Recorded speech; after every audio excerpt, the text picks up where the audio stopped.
Hey, welcome back to the Hard But Worth It podcast. My name's Kirk. This is Mitch. We're with Icon Coaching, and today we're with Jeff Spence at the GrowTECH FEST down in Chico, the largest tech conference north of Sacramento. We came down here to run some interviews and hear their stories about what they're doing and how they're making a difference. So, Jeff, start us out by telling us a little bit about who you are and what you do, what your roles are that you fill. Yeah, Jeff Spence. I'm a serial entrepreneur / investor. I've been in venture capital, private equity, mezzanine lending, hedge funds. Yeah, so I do it globally. So I've made investments in 50 some odd countries and traveled to pushing 100. So yeah. And so I understand too, maybe as a hobby / way to get around. Yeah. Maybe leverage it for your investing. You are a pilot. I am a pilot. How do you utilize that skill? Carefully. Yes. That's right. Yeah. I try to land. I try to get as many landings as I have takeoffs. Yes, that's exactly. Right. So. So as much of my domestic travel as I can do, I will do, at least regionally, I'll try to fly myself. It just I can shrink time and shrink space by doing that. And so I found that I travel enough internationally, I travel commercially everywhere, that I can get a lot done in a short amount of time bouncing around on my own plane. Yeah, wonderful. Yeah, well, you're a keynote here at the GrowTECH Fest. Yeah. And we're also at Sierra Nevada Brewery, where you were just standing on stage in the big, audience there. You were a keynote speaker. That's what your name tag says. It says keynote speaker. Exactly. There you go. So talk to us today. What's the big idea you're carrying right now in your heart? What's kind of the passion you're running with? Yeah, it's a great question. I think that, and I did speak to my heart there. I think that was, for me, we have a lot of people who are chasing what they believe are the right things to do, and they're playing business. Here's the rule book. Follow this rule book. I learned it in business school, or I learned it from a mentor, or I learned whatever.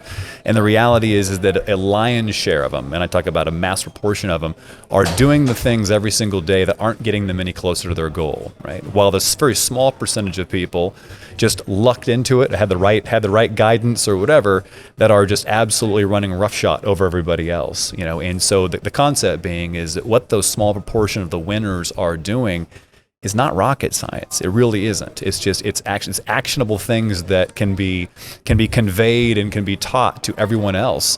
And and as an investor, as an entrepreneur, you don't want to know this because I want to build business, biz wealth for yourself. But as an investor, you want to have entrepreneurs that are creating great wealth, and so that's what I'm trying to communicate. Here for sure. So when you're listening to, I'm sure you hear a lot of pitches, sit with a lot of entrepreneurs that would like to be invested in. That's kind of the gig, right? Yeah. When you're sitting with them, what is one of those pet peeves or things that you're just like, again with this? Come on, right? What do we need to cut out of our pitches today? Yeah. So one is that somehow they come in like there's a performance to be had. Sure. I'm here, I've been taught, this is how it should be it's mechanics. Yes. Oh my goodness. I'm here to speak. I'm here to put a performance Here's on the for recipe. an investor. Because clearly the most charismatic entrepreneur is the best entrepreneur, right? No, that's not a thing. You go, that's horrible. And what happens with most of them, they don't understand that investors are actually in a business too. We're selling a product just like they're selling, right? I'm selling money, right? I'm gonna give you a bunch of money, and you're one of their vendors. That's it. Exactly. Yeah. And so for us, it's tell me why, right? This is tell me why this is going to be a good opportunity for me to make money. Show me how I make money. Don't whiz bang me about all the 1,000 things you're trying to do in your business and wax poetically about customers that love you and whatever. Just let's understand why I am in business and speak to me as a business person, just like you're selling me, just like you're selling a business to business customer. Yeah. I think that's kind of the challenge these days too, where startup culture, entrepreneur, most successful entrepreneurs that I know, which I know a few, they didn't go to school for it. In fact, we just listened to one on stage, Ariel, who's running the Bavaire almond milk. She's like, well, I didn't really go to college. There's this says idea, it sheepishly, like it was bad or something. But we create these spaces where there are some ingredients to successful leadership, entrepreneurship. So it's this idea of doing things right, but at some point doing things right doesn't get the job done as much as doing the right things. And you're talking about you can do all the things right and still be missing the right thing. And yet some show up and they're doing all the things wrong, but they got the right things right and they're getting the investment. You're spot on. And so for me, if I had two people come in and the first person came in and said, hey, listen, my business is kind of in shambles. I don't know. I got water leaking out of the ceiling. I got no finances, whatever else. But hey, I've built a product that everybody wants, and it solves this huge problem. Right? Money will fall from the sky on top of that person. Right? The next person comes in and goes, I've got this management system in place. My processes are great. My technologies are great. Everything is there, but I'm a commodity product. Effectively, I'm one of 10 selling to customers. They don't really know who I am. But man, my books are clean.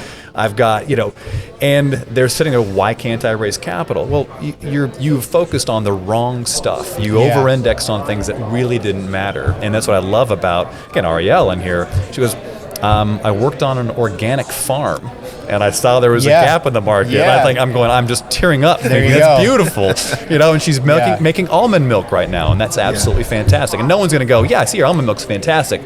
But I'm looking at your P&L right now, and there's a line item in here that doesn't jive with your nonsense. Right? Investors want to see that because they know you're putting your time and effort in things that actually matter. Exactly. I have a friend who says the right thing in the wrong time is the wrong thing.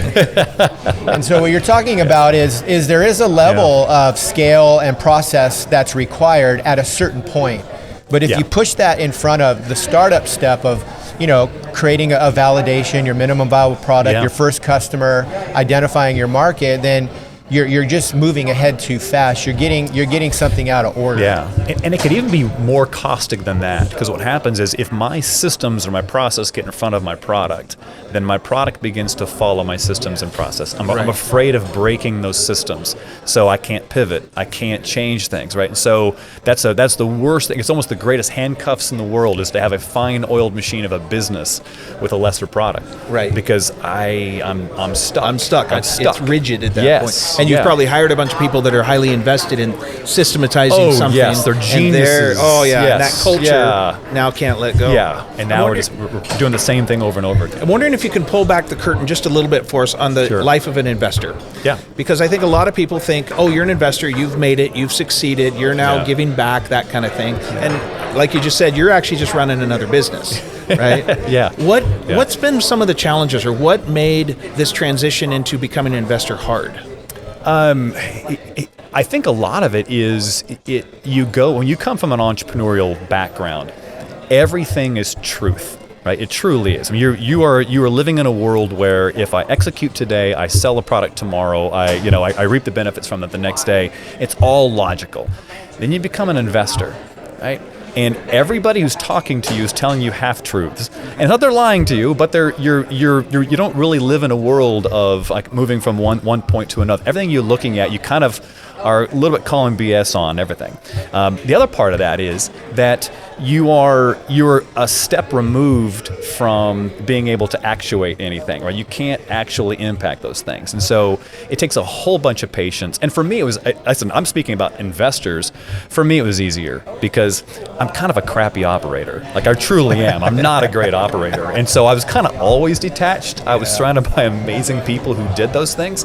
So for me, moving into investment was like home. It was what makes it home?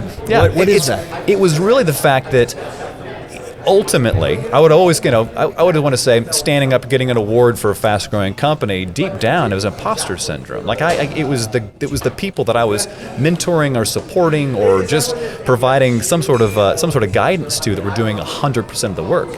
Well, now I can be an investor, and that's what I'm known for, is mentoring and guiding and providing resources to people to do it. So it felt like I was actually now what I was supposed to be doing, versus other people who have built great businesses, and it was on them. They were the smart guys who did it. Now they move into investors, and they're going, this is just wonky. Like I'm trying to drive this car by yelling at the driver, right, instead of holding the steering wheel. I was always the guy in the back seat yelling at the driver, right? So it was just a natural thing for me to be in that mode. So that sounds like you're describing something that comes from inside, an intrinsic motivation that causes you to show up and keep doing this work. Yeah. Could you frame that and put it in your own words, what that feels like? What is that thing that's driving you home, I would say? Yeah, I think, I'm a believer that everybody is driven by some sense of purpose. There's absolutely, there's no doubt about that to me. And I'll meet with some entrepreneurs as an example and go, I'm not investing in you because I love your business. Technology's fantastic. You don't belong here. Like you have another purpose. You should be doing something else, right? And so as for me, I have seen so many businesses move and even the businesses that I've been in be able to progress and do things that are phenomenal. And you see the downstream effects of those things, whether it's employment or you see people's families and they've had kids and they grow up under the umbrella of this business and it's all amazing. And when you are the entrepreneur, you touch one business for 5 years, 8 years, 10 years. Like your impact is so specific. It's amazing. It's awesome, and it's closer. It's more, I guess maybe you'd say it's more intimate. But what I felt was, for me, moving into the investor core, it was everything that I knew, everything that I was good at, could now be franchised horizontally across multiple companies. Yeah. And so that to me was, and it is, and will always be, I will never go back into a company to run it. Not because I'm bad, I am, but because now I feel like I'm focusing my energy. Because you found what you're great at. Yeah, it's that good to great thing, right? It is. And I can impact multiple companies. Yeah, and I think too, like when I talk to people who've arrived successfully as entrepreneurs, they built their business, maybe they're in a certain spot where it's just scaled and running good, and they love it, or they've exited.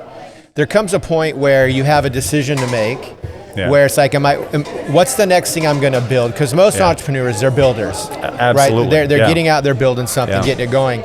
But the question is, do I go build another thing, another business, or do I go build people? Yeah. And it sounds like part of the shift people. for you is you built your thing, and then you said, okay, I'm gonna go do something again, but I want to impact people, and you stepping into investing is a way to get behind more.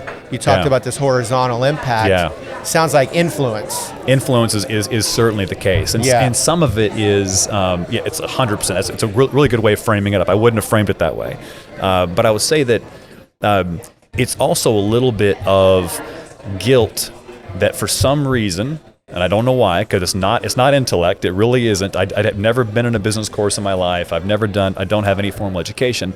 I was exposed to, was exposed to, that's way of saying it, things that worked for companies to be successful, generating the resources necessary to go build great businesses. I learned that. And I could sit in a room with 100 entrepreneurs, and I know that 99 of them don't know that. Yeah. Right? So I go, so where's the biggest dent that I could create? Would be taking that information and getting it to the other 99. Not taking all that, pouring it into one company. Yeah. Right. And so what I know is a very thin, almost immeasurable slice of what's required to run a business, but it's franchisable, and it's something that I can distribute out to a greater number of people. That's awesome. So if there was a tip that you could give to these startup companies that are in this space of they're doing a lot of the things right, and they're still fumbling through it, what would be a tip or two that you could give them today to say, hey, while you're doing these things, don't forget to do this? Is there like a 1, 2, 3 list that you have? A bit. I'll start and we'll see if I stop at 1, 2, or 3. Okay. So one I would say is that the greatest error, and I think I said it today in the keynote, the greatest error that entrepreneurs make is to right size their opportunity for the resources that they have, right? So what happens is all of these, you see them every time. I wanted to go do X, this was a great idea, and now I'm derating or reducing the opportunity. And that's where it's the graveyard for entrepreneurs, is having average businesses that run and slowly die over time, right? We don't call them failures. The stats will say they survived over 5 years, which meant they were successes, but they were not successes and they failed. That's number one. So to not do that. And you say, well, but if I'm not getting resources, how do I not do that? I have to do it to survive. And so my statement would be, that one of those steps would be, always reevaluate the opportunity that you've created, because if it's not attracting resources, it's not a great opportunity. It's not what you think it is. Right. Yeah. So always be interrogating the opportunity. Always know there's far more resources out there than there are businesses. Right. We think that there's a resource constraint. There's $1 trillion of highly available That's capital really good. on the sidelines. Yeah. And by the way, remember, I'm in a business. My business is I have to push money out to make money. So if there's $1 trillion and these guys want to get 20% return, I'm saying they've got a $200 billion opportunity cost. That's a far bigger issue than you have. So if you're not getting capital or you're not getting the resources, your business isn't what it should be. Focus on creating the business opportunity. And it's not just for money. Why am I not getting talent? Because my opportunity isn't great. Why am I not getting strategic partners? My opportunity isn't great. So always reframing the opportunity would probably be the number one goal, and you'll find resources flow. I love that. Right now there's got to be at least 100 entrepreneurs that think they're ready to come sit in front of you and ask for money. Yeah. So how do they get ready? What does a ready person sound like? Yeah. And then once they've qualified themselves, how do they actually find you? Yeah.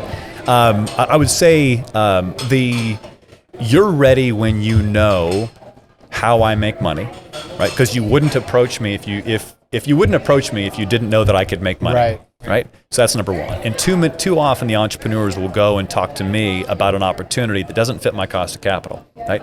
I'm a venture capitalist and they bring me a private equity deal. I'm a private equity guy and they bring me a VC deal. Or I'm a Series A guy and they bring me a Series B deal. Or vice versa. Typically vice versa.